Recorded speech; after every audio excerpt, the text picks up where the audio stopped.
पोषण एवं पोषक तत्व। हम प्रतिदिन भोजन में अलग अलग तरह के पके तथा कच्चे खाद्य पदार्थ लेते हैं, जैसे रोटी, सब्जी, दाल, चावल तथा अन्य पके हुए भोजन। ये पके हुए भोजन के रूप में लेते हैं, जबकि मूली, गाजर, प्याज, खीरा, टमाटर आदि को हम कच्चे ही सलाद के रूप में खाते हैं। इसके अलावा दूध, दही, अचार, मुरब्बा आदि भी भोजन के रूप में हम लोग लेते हैं। इन सभी खाद्य पदार्थों में कई प्रकार के पोषक तत्व पाए जाते हैं जो हमारे शरीर को स्वस्थ एवं निरोग रखते हैं। इन तत्वों को पोषक तत्व कहते हैं। दूसरे शब्दों में वे तत्व या अवयव जो हमारे शरीर की वृद्धि, विकास एवं स्वस्थ रहने के लिए आवश्यक हैं, पोषक तत्व कहलाते हैं। भोजन में पाए जाने वाले विभिन्न प्रकार के पोषक तत्वों द्वारा शारीरिक आवश्यकताओं की पूर्ति करना ही पोषण है। भोजन में पाए जाने वाले पोषक तत्व निम्नलिखित हैं: कार्बोहाइड्रेट, प्रोटीन, वसा, विटामिन एवं खनिज लवण। सबसे पहले हम देखते हैं कार्बोहाइड्रेट। कार्बोहाइड्रेट कार्बनिक पदार्थ है। यह शरीर में ऊर्जा उत्पन्न करने का मुख्य स्रोत है। शरीर को कार्बोहाइड्रेट दो प्रकार से प्राप्त होता है। पहला मंड अर्थात स्टार्च, दूसरा चीनी अथवा ग्लूकोज। ज्वार, बाजरा, मक्का, मोटे अनाज तथा चावल, आलू, केला, अमरूद, गन्ना, चुकंदर, खजूर, शक्कर, चीनी आदि कार्बोहाइड्रेट के मुख्य स्रोत हैं। ये स्वाद में मीठे होते हैं। कार्बोहाइड्रेट के स्रोत पपीता, गन्ना, तरबूज, आम, चावल, शकरकंद, आलू, बाजरा, गेहूँ, मक्का आदि प्रमुख हैं। अब देखते हैं हम प्रोटीन एक जटिल कार्बनिक पदार्थ है। चना, मटर, मूंग, मसूर, उड़द, सोयाबीन आदि प्रोटीन के प्रमुख स्रोत हैं। गेहूं, मक्का या मोटे अनाजों में भी कुछ प्रतिशत प्रोटीन उपस्थित होती है। प्रोटीन त्वचा, रक्त, मांसपेशियों तथा हड्डियों के विकास के लिए आवश्यक है। ये शरीर के घावों को भरने के साथ रोग प्रतिरोधक क्षमता को बढ़ाता है। अब प्रोटीन के स्रोत देख लीजिए। सारी की सारी दालें प्रोटीन के स्रोत के रूप में हैं। बाकी अंडे, मांस, मछली, दूध ये प्रोटीन के प्रमुख स्रोत हैं। रोग प्रतिरोधक क्षमता शरीर की विभिन्न रोगों से, कीटाणु, जीवाणु से दूर रखती है। प्रोटीन रोग प्रतिरोधक क्षमता कमज़ोर होने से हम जल्द बीमार हो जाते हैं। तो वसा, अगला है वसा। वसा को शक्तिदायक ईंधन भी कहा जाता है। वनस्पति तेल, मूंगफली, सरसों, सोयाबीन, नारियल आदि के तेल वसा के पादप स्रोत हैं। अंडे, मांस, मछली, दुग्ध उत्पाद वसा के जंतु स्रोत हैं।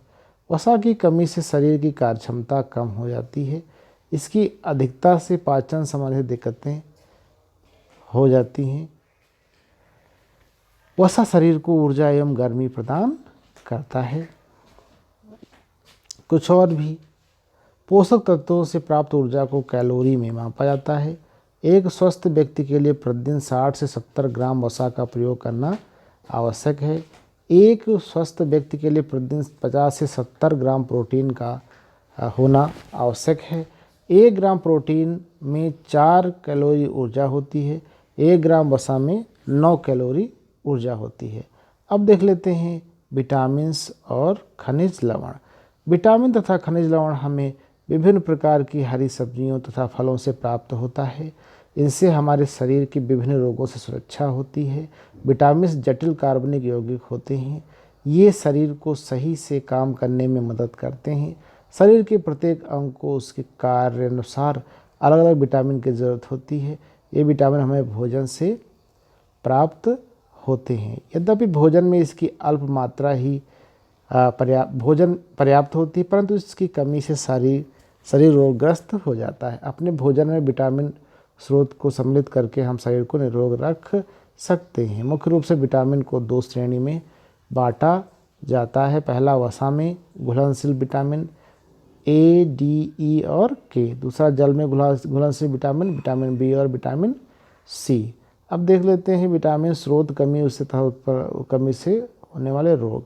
विटामिन ए स्रोत क्या है? अंडे, मक्खन, घी, मछली का तेल, हरी गाजर, सब्जियां। कमी से उत्पन्न रोग होगा रतौंधी। लक्षण होंगे रात में ठीक से दिखाई ना देना। अगला है विटामिन बी।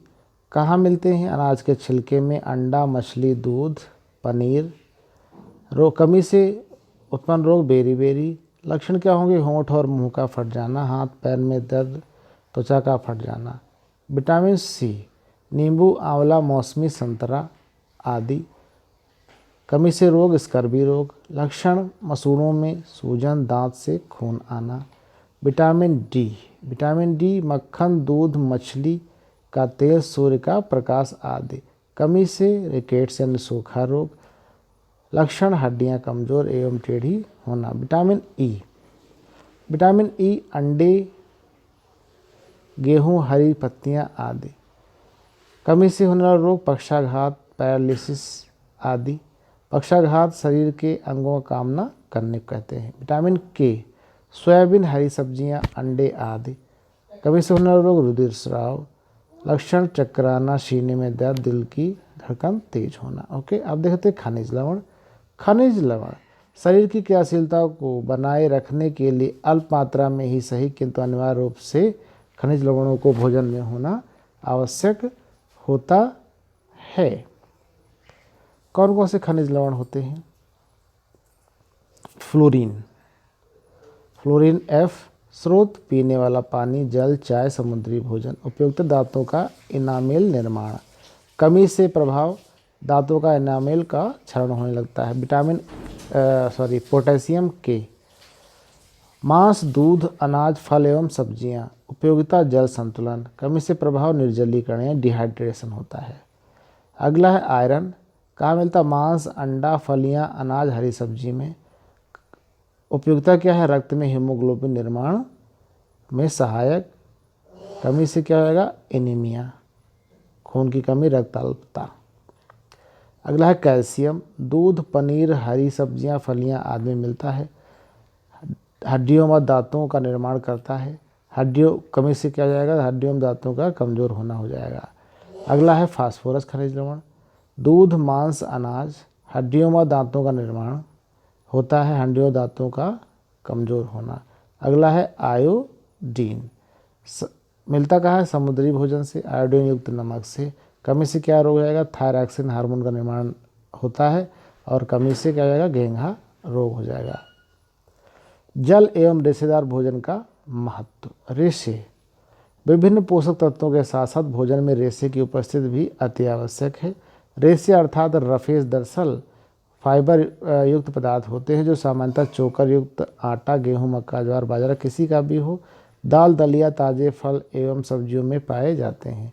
हालांकि रेशे शरीर को पोषक तत्व प्रदान नहीं करते किंतु इनकी भूमिका अपशिष्ट पदार्थ यानी मल को शरीर से बाहर निकालने में होती है। इनकी कमी से आहार नाल में भोजन आवश्यकता से अधिक समय तक रुका रहता है तथा कब्ज आदि अनेक प्रकार के रोगों को यह क्या कर देता है? जन्म देता है। ठीक है, कब्ज आदि अनेक रोगों को क्या करता है? ये उत्पन्न कर देता है। अब देखिए जरा देख लेते हैं जल की क्या उपयोगिता है हमारे शरीर के लिए। जल को अमृत कहा गया है। यह कोई मुहावरा नहीं है बल्कि सचमुच जल का गुण है। जल हमारे शरीर का आधार है, हमारी अच्छी सेहत की कुंजी है। लेकिन आमतौर पर हम जल के महत्व से अनभिज्ञ होते हैं। अक्सर हम 2 ही वक्त पानी पीते हैं, एक खाना खाते समय, दूसरा जब हमें प्यास लगती, किंतु यह पर्याप्त नहीं है। हमें प्रतिदिन 2 से 3 लीटर पानी अवश्य पीना चाहिए। शरीर में 80% से ज़्यादा रोगों की वजह जल की कमी शरीर में होना होता है। जल भोजन में उपस्थित पोषक तत्वों को अवशोषित करने में सहायक करता है। हमारे शरीर का लगभग 60 से 70% भाग जल है। कुछ फल सब्जियों में जल प्रचुर मात्रा में होता है। हमारे शरीर के लिए आवश्यक जल की पूर्ति कुछ सीमा तक इसी जल से होती है। जल के कार्य जरा देख लेते हैं। पाचन के पश्चात शेष अपशिष्ट पदार्थ को शरीर से निष्कासित करना, त्वचा के भीतर के दूषित पदार्थों को पसीने के साथ बाहर निकालना, शरीर के तापमान को संतुलित करना, त्वचा को स्वस्थ बनाए रखना। अब देखते हैं संतुलित आहार क्या होता है। संतुलित आहार सामान्यतः पूरे दिन में जो भी हम खाते हैं उसे आहार कहते हैं। जिस आहार में सभी पोषक तत्व उचित मात्रा में उपस्थित हों उसे संतुलित आहार कहते हैं। संतुलित आहार न लेने के कारण शरीर में पोषक तत्वों की कमी होने लगती है, जिससे शरीर कमज़ोर होने लगता है, विभिन्न रोगों से ग्रसित हो जाता है, जिसे क्या बोलते हैं, कुपोषण कह देते हैं। फिर तो कुपोषण क्या है? आवश्यक संतुलित आहार लंबे समय तक न मिलना ही कुपोषण है। कुपोषण के कारण शरीर की रोग प्रतिरोधक क्षमता क्षीण हो जाती है, जिससे शरीर अत्यधिक कमज़ोर हो जाता है। यह प्रभाव बच्चों एवं महिलाओं में अधिक दिखाई देता है। कुपोषण के सामान्य लक्षण इस प्रकार से: शरीर की वृद्धि रुकना, मांसपेशियां ढीली होना अथवा सिकुड़ जाना, झुर्रियाँ युक्त पीले रंग की त्वचा होना, शीघ्र थकान होना, चिड़चिड़ापन या घबराहट होना, कमजोरी तथा शरीर का वजन कम होना, हाथ पैर पतले एवं पेट फूल जाना, शरीर में सूजन आ जाना। ठीक है। कुपोषण से कौन कौन से रोग उत्पन्न हो सकते हैं? मेरेस्मस एक रोग होता है जो कि प्रोटीन और कैलोरी की कमी से होता है। लक्षण क्या है? कमजोर शरीर, दुर्बल चेहरा, धंसी आँखें, झुर्रीदार त्वचा। बचाव क्या है? संतुलित भोजन लेना चाहिए। अगला रोग क्या है? क्वाशरकोर प्रोटीन की कमी से हो जाता है। शरीर में सूजन आ जाती है, हाथ पैर दुर्बल, बाल भूरे पतले हो जाते हैं। क्या करना चाहिए? प्रोटीन युक्त भोज्य पदार्थ सम्मिलित करना चाहिए। अगला है एनीमिया, आयरन की कमी से यह रोग हो जाता है। नाखून का सफ़ेद पड़ जाना, पैरों में सूजन आ जाना, भूख कम लगना। बचाव क्या है? आयरन युक्त भोजन लेना चाहिए। पोषण का प्रभाव: कुपोषण से व्यक्ति का शारीरिक, मानसिक तथा बौद्धिक विकास प्रभावित होता है। कुपोषण के प्रभाव को निम्नलिखित प्रकार से समझा जा सकता है। देखिए, वजन में निरंतर कमी होना, मांसपेशियों की दुर्बलता होना, ठीक है, रोग प्रतिरोधक क्षमता में कमी होना, संक्रामक रोगों से ग्रस्त हो जाना, वयस्क होने पर कार्य क्षमता में कमी होना, शारीरिक मानसिक रूप से कमज़ोर होने, बौद्धिक विकास अवरुद्ध होने से पढ़ाई लिखाई पिछड़ जाना। ठीक है, तो ये सब जो है कुपोषण से होता है। ठीक है।